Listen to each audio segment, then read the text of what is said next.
தொழிற்சங்கங்களோடு மோதாதே, தூண்டாதே தூண்டாதே, போராட்டத்தை தூண்டாதே, தூண்டாதே தூண்டாதே, போராட்டத்தை தூண்டாதே, தீர்த்துவை தீர்த்துவை,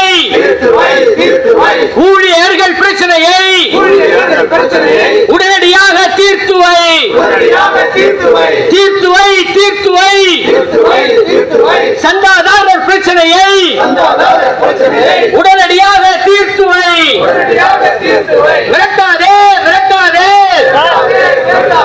ஊழியர்களை அதிகாரிகளை விரட்டாதே விரட்டாதே, மாநில நிர்வாகமே, பிஎஸ்என்எல் நிர்வாகமே, விரட்டாதே விரட்டாதே, ஊழியர்களை விரட்டாதே, ஊழியர்களை விரட்டாதே, அதிகாரிகளை விரட்டாதே. சென்னை தொலைபேசி பொது மேலாளராக இருக்கக்கூடிய திரு பார்த்திபன் ஐடிஎஸ் அவர்கள் ஊழியர் விரோத, தொழிற்சங்க விரோத, பிஎஸ்என்எல் விரோத நடவடிக்கைகளை தொடர்ந்து மேற்கொண்டு வருகிறார். தமிழகம் மற்றும் சென்னை தொலைபேசியில் பிஎஸ்என்எல் சேவைகள் சீரழிந்து கொண்டிருக்கின்றன. அவை ஏன் சீரழிகிறது என்பதை பற்றி எந்த விதமான கவலையும் இல்லாமல் தனக்கு பதவி கிடைத்தால் போதும் என்று தலைமை பொது மேலாளராக தொடர்ந்து கொண்டிருக்கிறார். தொழிற்சங்கங்கள் தொடர்ந்து அவரை பார்ப்பதற்காக முயற்சி எடுத்தபோது கூட எங்களை அவர் சந்திக்கவில்லை. 2 முறை நாங்கள் தமிழகம் மற்றும் சென்னை தொலைபேசியில் போராட்டம் நடத்தினோம். எங்களுடைய பிஎஸ்என்எல் சிஎம்டிக்கு பிரச்சனையை கொண்டு சென்றோம். எங்களுடைய ஊழியர் சங்க தலைவர்கள், அதிகாரிகள் ஒரு 13 பேர் அவரை பேட்டி காண சென்றதற்காக அவர்களுக்கு 2 ஆண்டு இன்கிரிமெண்ட் கட் என்ற பனிஷ்மெண்ட்டை அவர் கொடுத்திருக்கிறார். இதெல்லாம் ஜனநாயகத்திற்கு விரோதமானது. ஆகவே இவர் மீது நடவடிக்கை எடுக்க வேண்டும், இவரை இந்த இடத்திலிருந்து மாறுதல் செய்ய வேண்டும் என்று கோரிக்கை வைத்தோம்.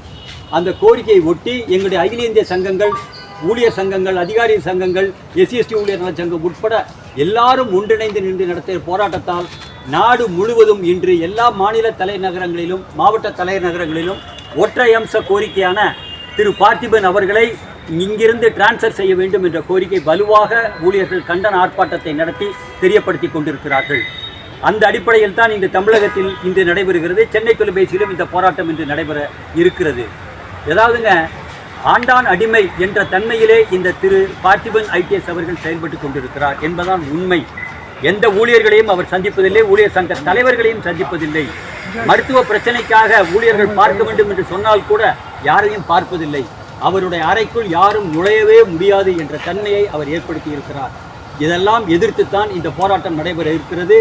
நாடு முழுவதும் எழுச்சிகரமான போராட்டத்தை கண்டு இன்று அகில இந்திய அளவில் டைரக்டர் HR அவர்கள் எங்களுடைய தொழிற்சங்க தலைவர்களை பேச்சுவார்த்தைக்கு அழைத்திருக்கிறார். எங்களுடைய கோரிக்கைகளை வலியுறுத்தி தற்போது பேச்சுவார்த்தையும் டெல்லியில் நடந்து கொண்டிருக்கிறது. நாடு முழுவதும் எழுப்பப்பட்ட அந்த கோபாவேச கனலை டெல்லி நிர்வாகம் புரிந்து கொண்டிருக்கிறது.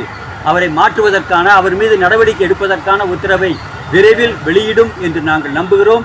எங்களுடைய போராட்டத்தை இங்கு நாங்கள் நடத்தி கொண்டிருக்கிறோம். விரைவில் நல்ல செய்தி வரும் என்று நம்புகிறோம்.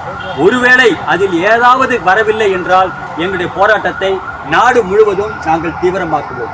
மிக்க நன்றி. எந்த பிரச்சனையும் கிடையாது. அவர் யாரையும் பார்க்க மாட்டேன்றாரு. இப்போ யூனியன்ஸ் இருக்கு, அசோசியேஷன்ஸ் இருக்கு, லீடர்ஸ் இருக்காங்க. பொதுவாக எல்லாரும் 10 நாளைக்கு ஒரு இடம் சந்திப்பாங்க. என்ன பிரச்சனை வேற எங்கே கிடைக்கும்? அதை சரி செய்ய வேண்டிய பொறுப்பு இந்த தலைமை பொது மேலாளருக்கு தான் இருக்கிறது. அதை கூட அவர் கவலைப்படுறதில்லை. போலீஸ் CUG 1 லட்சம் இணைப்புகள், உங்கள் சேவை சரியில்லைன்னு வெளியே போகிறோன்னு சொல்கிறாங்க. ஆனால் திரு பார்த்திபன் அவங்ககிட்ட போய் நான் நல்ல சேவை கொடுக்குறோம், நீங்கள் இருங்க, 1 லட்சம் சந்தாதாரர்கள் பிஎஸ்என்எல் விட்டு போயிடாதீங்க, 4 கோடி இழப்பு ஏற்படும் என்று ஒரு நாள் வரைக்கும் பேசவே இல்லை. நாங்கள் இதையெல்லாம் அவர்கிட்ட போய் அவர் கவனத்திற்கு கொண்டு போக வேண்டும் என்று பொறுப்புள்ள தொழிற்சங்கங்கள் நினைத்தால் எங்களை சந்திக்கவே மாட்டேங்கிறாரு. இது அவருக்கு இருக்க பிரச்சனை போல இருக்கும். ஏன் மாட்டேங்கிறாருன்னு எங்களுக்கும் தெரியல. ஆனால் ஊழியர் சங்கங்களையோ அதிகாரிகள் சங்கங்களையோ அவர் யாரையுமே பார்ப்பதில்லை. அரசு தரப்பில் நாங்கள் தொலைத்தொடர்பு அமைச்சர் வரைக்கும் அப்ரோச் பண்ணியிருக்கிறோம். மேலிருந்து அவர்களும் தலையிடுவதாக சொன்னார்கள். ஆனால் இதுவரைக்கும் எதுவும் நடக்கல. இன்று நடக்கும் என்று நம்புகிறோம். என் பேர் S Chellappa, assistant general secretary, BSNL employees union, இந்த போராட்ட குழுவின் கன்வீனர். கிட்டத்தட்ட ஓராண்டு காலம் ஆகிறது. இந்த ஓராண்டு காலத்தில் நம்மளுடைய சேவை குறித்து உங்கள் எல்லாருக்கும் தெரியும். இப்போது நம்மளுடைய உள்நாட்டு தயாரிப்பில் வந்திருக்கிற 4G சேவையை பிரதம அமைச்சர் கடந்த ஒரு 20 நாளைக்கு முன்பாக தொடங்கி வைத்து இந்தியாவிற்கு அதை வந்து டெடிகேட் பண்ணோன்னு சொன்னார். அந்த 4G சேவையில் இன்றைக்கு போலீஸ் டிபார்ட்மெண்ட்டில் கொடுத்துருக்கிற சேவைகள் சரியில்லை, அதை நாங்கள் வந்து முழுமையாக வெளியில் போயிடுவோம் அப்படின்னு சொல்லி ஒரு கடிதம் கொடுத்துருக்குறாங்க. அது ஆண்டுக்கு கிட்டத்தட்ட 4 கோடி ரூபாய் வருமானம் தரக்கூடிய அந்த சேவை வெளியே போகிறது. அது குறித்து இவர் எந்த விதமான கவலையும் கொள்ளவில்லை. மிக முக்கியமாக நமது ஊழியர்கள் மற்றும் அதிகாரிகளை சந்தித்து அவர்கள் பிரச்சனையை கேட்டு மாதந்தோறும் அவர்கள் பிரச்சனையை தீர்ப்பது என்பது ஒரு இயல்பான நடவடிக்கையாக இருந்து வந்தது இதுவரையிலும். ஆனால் இவர் வந்ததற்கு பிறகு இந்த ஓராண்டில் அவரை நாங்கள் சந்தித்தது, ஊழியர்கள் அதிகாரிகள் சந்தித்து பேசியது 2 முறை அல்லது 3 முறை இருக்கும். அதுலேயும் அவர் என்னெல்லாம் நாம் அங்கே கேட்டோமோ அதை கேட்டுக்குவார், ஆனால் எதையும் செட்டில் பண்ண மாட்டார். உதாரணத்திற்கு ஒன்று சொல்ல முடியும். இதே அப்பல்லோ ஹாஸ்பிட்டலில் தான் நம்மளுடைய ஊழியர் ஒருவர் உடல்நிலை சரியில்லை என்று சொல்லி அட்மிஷன் போட்டாங்க. அவருக்கு மெடிக்கல் அட்வான்ஸ் மருத்துவ முன்பணம் வேணும்னு சொல்லி ஒரு ஃபைல் மூவ் ஆகுதுங்க. அதை வாங்கி வச்சுட்டு கிட்டத்தட்ட 15 நாள் போயிட்டார். அதில் கையெழுத்தும் போடல, அப்ரூவ் பண்ணல, ஒன்றும் பண்ணல. அந்த ஹாஸ்பிட்டலில் அட்மிட் பண்ணப்பட்ட அந்த ஊழியர் தவிக்கிறார். அப்போ அதற்கு பிறகு நம் தலைவர்கள் பேசியதற்கு பின்னால் அப்படியே இங்கே ஃபைல் இருக்குதா என்று கேட்டு அதை எடுத்து கையெழுத்து போட்டு கொடுக்குறார். அப்போது ஊழியர்கள் நலன்களையும் சரி, அதிகாரிகள் நலன்களையும் சரி, இந்த சந்தாதாரர்கள் அவர்கள் சொல்லுகிற பிரச்சனையிலையும் சரி, எதையும் அவர் கண்டுகொள்வதில்லை. காரணம், வர்ற மார்ச் மாதம் அவர் ஓய்வு பெற போகிறார்.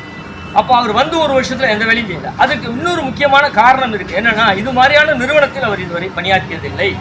அவர் இதுவரையில் பணியாற்றியது எஸ்டிபின்னு சொல்லக்கூடிய சதன் டெலிகாம் ப்ராஜெக்ட்னு சொல்லக்கூடிய அந்த கேபிள் பதிப்பது. நீங்கள் கேள்விப்பட்டிருப்பீங்க, அந்தமானுக்கு கேபிள் பதித்தோம்னு கடந்த ஆண்டுகளில் செய்தி வந்திருக்கும். அதுபோல் நிறுவனத்தில் அவர் பணியாற்றியவர். அரசு துறை நிறுவனம் அது. அதற்கு முன்பாக எங்களுக்கெல்லாம் பாஸாக இருக்கக்கூடிய டிஓடின்னு சொல்லப்படக்கூடிய டிபார்ட்மெண்ட் ஆஃப் டெலிகம்யூனிகேஷன், அதில் பணியாற்றியவர். எல்லாமே முழுமையாக அந்த ஃபைலு மூவ்மெண்ட்லேயே இருந்தவர். அவருக்கு இந்த ஹியூமன் ரிலேஷன் என்று சொல்லப்படக்கூடிய மனித மேலாண்மை குறித்த எந்த விதமான நாலேஜும் இல்லை. ஊழியர்களை சந்திப்பது தொல்லைன்னு நினைக்கிறாரு, தொழிற்சங்கங்களை தொல்லை என்று நினைக்கிறார். ஆகவே அவரை மாற்ற வேண்டும் என்று சொல்லி நாங்கள் கோரிக்கை வச்சிருக்கிறோம். இது நான் ஒரு 2 மாதத்துக்கு முன்னாடி இந்த போராட்டத்தை நாங்கள் நடத்தினோம். கார்பரேட் ஆஃபீஸில் டெல்லியில் இவரை மாற்றுவதற்கு எல்லா விதமான நடவடிக்கை எடுக்கிறோம்னு சொன்னாங்க. இவரை மாற்ற முடியாததற்கு இன்னொரு காரணம் இருக்கிறது. என்னவென்று சொன்னால், இது போல் ஐடிஎஸ் ஆஃபீஸரை குஜராத்து வேற வட மாநிலங்களிலிருந்து இங்கே போஸ்டிங் போடுறாங்க. அந்த ஆஃபீஸர்ஸு பொலிட்டிக்கல் இன்ஃப்ளூயன்ஸை பண்ணிட்டு அவங்கவுங்க ஊர்லேயே இருந்துக்கிறாங்க, இங்கே வர்றதில்லை. ஆனால் ஊழியர்கள் ஒரு இடத்துல இருந்து இன்னொரு இடம், இப்போ பாண்டிச்சேரிக்கு போகணும், கடலூர் போகணும்னா உடனடியாக ரிலீவ் பண்ணி அனுப்புகிறாங்க. இந்த மாதிரி அதிகாரிகளுக்கு ஒரு மாதிரியான அளவுகோலும் ஊழியர்களுக்கு ஒரு மாதிரியான அளவுகோலையும் இவர்கள் கடைபிடிக்கிறார்கள். ஆகவே அந்த மாதிரி ஆஃபீஸர்ஸ் இவருக்கு ரீப்ளேஸ் பண்ணுறதுக்கு வரலங்கிறதுனால இவரை மாற்ற மாட்டாங்க.